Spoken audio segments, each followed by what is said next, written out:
kandi mbasuhuze bakunzi ba Irasoza TV. Umugisha w'Imana ube ku buzima bwanyu, mwebwe mudahwema kutugaragaza ko mudukunda kandi munyurwa n'ibiganiro tunyuza hano kuri Irasoza TV. Ni iby'agaciro kenshi cyane. Nari mbakumbuye kongera kubana namwe kandi mu komantiri zanyu ndazibona, turazibona rwose. Ni kimwe mu kintu kigaragaza ko mudukunda kandi mukunda n'ibiganiro byacu. Iyo mwazanditse gutya biradushimisha, abatubwira ko badukunda, abatubwira ko banyurwa n'aya masengesho anyura kuri iki gicaniro. Imana ijya ibaha umugisha mwinshi cyane. Birashoboka cyane ko mbonye ari ubwa mbere. Amazina yanjye nitwa Prophet Rukundo Emmanuel, ndi umubwirizabutumwa bwiza bwa Yesu Kristo, twahamagariwe kuvuga ndetse no kwamamaza izina rya Yesu Kristo. Rero ndagira ngo wowe umbonye ari ubwa mbere nguhe ikaze kandi nkumenyesha ko tugukunda, turakwishimira.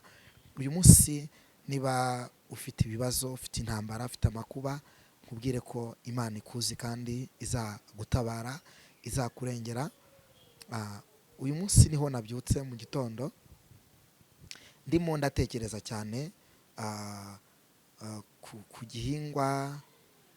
gihingwa cyitwa ikawa.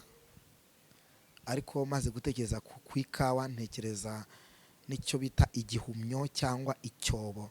Hari ibintu bigeze kuri bibiri nigiye kuri ibyo bihingwa, kuri icyo gihingwa cy'ikawa n'ikimera cyitwa igihumyo, cyangwa abenshi bakita igihumyo, abandi bakita icyobo bitewe n'aho tuwe hagiye hatandukanye. Ariko ikawa nayigiyeho ibintu bibiri. Icya mbere, ikawa ni igihingwa gikunda kwera ariko kikera utubuto twinshi, tukera utubuto twinshi ku ishami rimwe, kera utubuto twinshi cyane. Ndimo ndacyitegereza numvishe ijwi rimbwira ngo abakristo muri iki gihe dusabwe natwe kwera imbuto nyinshi, kwera imbuto nyinshi mu gihe gikwiriye n'ikidakwiriye. Noneho igihumyo cyo nakigiyeho cyangwa icyobo nakigiyeho ibintu bikomeye cyane. Iyo kirimo kirakura cyangwa kiramera, kikagira ibyago kikazamukira ahantu hari ubutaka bukomeye, kirarwana kigapusa, cyamara gupusa kikarangira gitungutse hejuru. Niyo kizamutse kikagira ibyago kikamerera wenda ahantu wenda nko ku isima, naho kirarwana kigapusa kikayimena.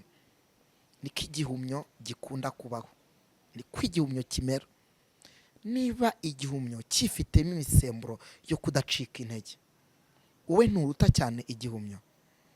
Jya uhangana kugeza ku mwuka wa nyuma, jya uhangana mpaka ugeze ku gisubizo cyawe, jya uhangana mpaka ugeze ku cyo urimo urashaka. Ntukemerere amajwi yose aguca intege, ntukemerere ijwi ryose rikubwira ko bidashoboka, ntukemerere ijwi ryose rikubwira ko Imana yakuretse, Imana yagutabaye. Ugifite umwuka ugihumeka, biracyashoboka ko Imana yakugirira neza. Ugifite umwuka ukigenda bigashoboka, ukavuga bigashoboka, ugakora bigashoboka, biba bigishoboka ko Imana yagutabara. Rero higira umuntu uguhabya, higira umuntu ugutera ubwoba, higira umuntu ukubwira ko Imana yakuretse, higira umuntu ukubwira ko Imana itagutabara. Nawe uracyari umukandida wo kugirwa neza n'Imana. Haleluya.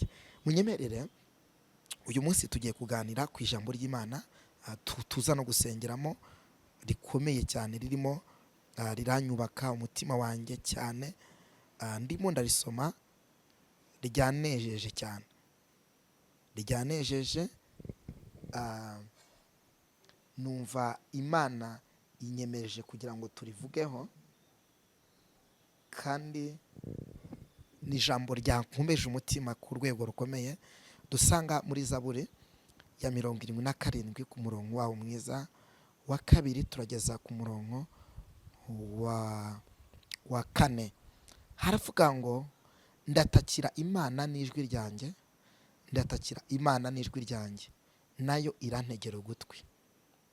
Ku munsi w'umubabaro wanjye nashatse umwami Imana, nijoro nayitegeye amaboko sinacogora. Umutima wanjye wanga kumarwa n'umubabaro, nibuka Imana ngahagarika umutima. Ndanganya umutima wanjye ukagwa isari. Imana itugire neza cyane. Iri jambo ririmo riranyubaka ku rwego rukomeye.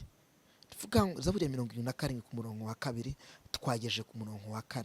Haravuga ngo ndatakira Imana n'ijwi ryanjye.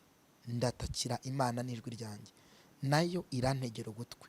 Ku munsi w'umubabaro wanjye nashatse umwami Imana, nijoro nayitegeye amaboko sinacogora. Umutima wanjye wanga kumarwa n'umubabaro, nibuka Imana ngahagarika umutima. Ndanganya umutima wanjye ukagwa isari.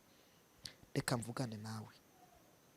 Ndashaka kuganira nawe kuri iyi nsanganyamatsiko yitwa gutakira Uwiteka.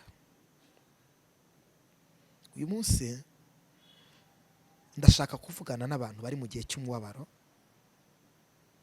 Ushobora kuba uneze amatwi, warababajwe n'urushako, warababajwe no kubura akazi, ubabajwe no kuba utazi Imana, ubabajwe nuko wenda uri imfubyi, ubabajwe nuko nta muryango ufite, ubabajwe nuko uhorana urwaye. Ndagira ngo mvugane nawe inshuti yanjye. Muri uwo mubabaro wawe, muri izo ntambara zawe urimo uracamo muri iki kinyejana, mu buzima bwawe uhagazemo, usabwe kujya utakira Uwiteka. Imana yongeye ivugana nanjye, irambwira ngo ninongere nibutse abantu ko mu mibabaro barimo baracamo, kuko nayishuriwe mbona abantu benshi bahagaze mu gihe cy'umubabaro, bahagaze mu gihe cy'intambara, bahagaze mu gihe cy'amakuba, kugera ku kigero cyo kwimabaro bahagazemo nabo ubwabo bageze kuri level yo kwiyanga. Ariko inshuti yanjye, unteze amatwi, ntukagire ibyago by'uko uri mu bantu bakwanga nawe ubwawe ugerekaho kwiyanga. Jya ugerageza wikunde, nawe ubwawe wibwira amagambo meza, kuko ntiwagira uko wenda wagize amahirwe make mu kazi ukora hari abakwanga. Aho utuye kuri uwo musozi nawe ufite abantu bakwanga, aho ukorera nawe ufite abantu bakwanga pe. Noneho n'umuryango wakuriyemo nawe ufite abantu wenda bakwanga. Nawe ugiye kugera ko kwiyanga, icyo ni igihombo. Ntukiyange, ikunde, jya wibwira amagambo meza, jya wireba mu ndorerwamo wibwira amagambo meza, jya ureba mu ndorerwamo wibebeze. Niba utarageze amahirwe yo kubona uwakubebeza, nawe wibebeze, wibwira amagambo meza, kubera ko hari igihe uzategereza ngo bazakubwira amagambo meza umere nk'uwumiye ku ishongo ya buri. Ariko muri izo ntambara zawe urimo uracamo, so kuba wenda ugeze ku kigero cyo ufite abakwanga, ufite umubaro w'abakwanga cyangwa baguhagurukiye, nagutumweho. Dawidi warandika ati noneho uri muri umubabaro wanjye, aravuga uti ndatakira Imana n'ijwi ryanjye, ndatakira Imana n'ijwi ryanjye, nayo integera ugutwi. Ndafashijwe. Ku munsi w'umubabaro wanjye nashatse umwami Imana, nijoro nayitegeye amaboko sinacogora. Umutima wanjye wanga kumarwa n'umubabaro. Ndashaka kuvugana nawe. Muri cya gihe uzajya ubona uri guca mu bintu bikukomereye umutima, muri cya gihe uzajya ubona intambara zikomeje kwiyongera ku buzima bwawe, ujye utakira Uwiteka, kuko Imana ntiteze na rimwe kuzigera ikureka. Muri uwo mubabaro wawe, muri izo ntambara zawe, muri ayo makuba yawe, Imana izakumva. Ndashaka kuza gusengana nawe, ndashaka kuza gufatikanya akanya ngo usengere. Ese hari umubabaro ufite ukurenze? Hari umubabaro uri kumva utatuma unezerwa, udatuma uryama ngo usinzire? Ntacyo bitwaye, nushaka kubitwandikiye muri commentaire, turaza gufatikanya tugusengera. Ndi hano kugira ngo ufatikanye nawe kugusengera. Ndabizi neza ko hari umubabaro Imana ije kugukuraho, hari umubabaro Imana ije kurangiza. Uwo mubabaro utigeze ubwira abantu, uwo mubabaro utigeze ubwira inshuti, uwo mubabaro utigeze ubwira uwo mwashakanye, uwo mubabaro uzwi n'umusego umusego uryamaho niwo uza agahinda kawe, niwo utura ibikugoye, uwo musego niwo utura agahinda ka buri munsi. Ariko nagutumweho muri uwo mubabaro wawe Uwiteka yarakumvise, muri uwo mubabaro wawe Uwiteka amanukiye kugutabara, muri izo ntambara zikugoye Uwiteka amanukiye kukurengera, muri ayo makuba uhagazemo utigeze ubwira abantu Uwiteka niyamuzanye. Nagutumweho niyamuzanye. Hari intambara Imana ije kukurangiriza, wowe ubwawe wagerageje n'ibishoboka byose byaranze, ariko uyu munsi wa none Uwiteka aje yambwiye ngo mbabwire ngo abantu mwamutakiye yumvise gusenga kwanyu. Ariko ikintu cyantangaje kindi gikomeye kuri uyu murongo wa kabiri, ngo ku munsi w'umubabaro ngo nashatse umwami Imana ngo sinacogora, nayitegeye amaboko sinacogora, umutima wanjye wanga kumarwa n'umubabaro. Hari amagambo hari atatu nshaka kukubwira nuzajya ubona uri mu gihe cy'umubabaro. Icya mbere, nuzajya ubona uri mu gihe cy'umubabaro ntuzatinde cyane kuwaguteye umubabaro, ahubwo uzatinde cyane ukosora icyazanye umubabaro. Yego, imbaraga nyinshi uzazishyira ahantu aho ngaho hazana umubabaro, aho ngaho hazana uwo mubabaro ari uzatinda ukosora. Ariko kuwaguteye umubabaro we uzamwimukeho, kuko ni rimwe na rimwe n'ubundi turi mu isi y'umubabaro, turi mu isi itubabaza, turi mu isi itugora, turi mu isi abantu bagenda bahinduranya buri gihe kutubabaza. Ariko niba warizeye Yesu bizakubera imbaraga, bizakubera ubushobozi, bizakubera ibyiringiro, bizakubera amavuta, bizakubera inkomezi, bizatuma udacogora n'uzatinda cyane kuri ipfundo rigutera kubabara. Icyo ni kimwe. Kindi cya kabiri, nuzabona nabwo umubabaro ukomeje kwiyongera ujye wiherera usenge. Mu gihe cy'umubabaro umuhanga arasenga, mu gihe cy'umubabaro umuntu arasenga, mu gihe cy'umubabaro ujye usenga Imana. Nusenga Imana izakugiranira, kuko ntabwo ishobora kugureka. Yakureka gute? Nikimenye wibuke ibyo wagiye unyuramo, wibuke ibyo wagiye ucamo, wibuke intambara wagiye unyuramo zigiye zitandukanye, wibuke uriya mubabaro wagiye ucamo abantu bari bazi ko uzawugwamo, ariko ntabwo n'uyu munsi uzawugwamo. Imana izakurwanirira. Nejejwe n'Imana mutima n'iri jambo ku bantu batakiye Uwiteka, ngo ku munsi w'umubabaro wanjye nashatse umwami Imana, nijoro nayitegeye amaboko sinacogora, umutima wanjye wanga kumarwa amaboko. Akindi kintu gikomeye ni ukudacogora. Ntukemerere gucogorera imbere y'amaboko y'abakurwanya, ntukemere gucogorera imbere y'umwanzi wawe, ntukemere gucogorera imbere y'uwavuze ngo uzabimbwa. Ujye ukomeza usenge uhatane ugere ku gisubizo cyawe, ntukemere gucogora. Ndagira ngo mvugane nawe nshuti yanjye, nushaka kugira ngo utsinde uwo mubabaro watewe n'abantu, watewe n'aho utuye, watewe n'ibyo ugerageza gukora bikanga, icya mbere iga guhangana n'ubuzima bwawe. Kandi niwiga guhangana n'ubuzima bwawe, ibi bintu bizatuma ugera ku nsinzi. Kabiri, iga gukora cyane kugira ngo uyu muntu wavuze ngo ntawe uzigera ugera azatungurwe no kubona umudepanshije. Kindi cya gatatu kizagushoboza guhangana n'umubabaro wawe, ndagusaba kugira ngo ujye umenya ko umubabaro wawe ufite hari umuntu ukikorereye, hari umuntu ndakubwira witwa Yesu Kristo mwene Dawidi.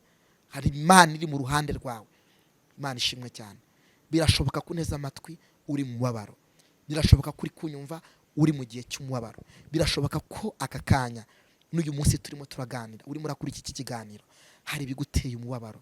Ese ni ubuzima, ese ni imibereho, ese ni akazi wenda wajya ugerageza gushakisha bikanga, ese ni uwo mwashakanye, ese ni abana, ese ni uburwayi, ese ni ingorane. Fatikanye nanjye tugiye gusenga, wizere ko umubabaro wawe Imana igiye kukumva. Nyemera nshuti yanjye, aha hantu uri murantega amatwi unyumva, usenge.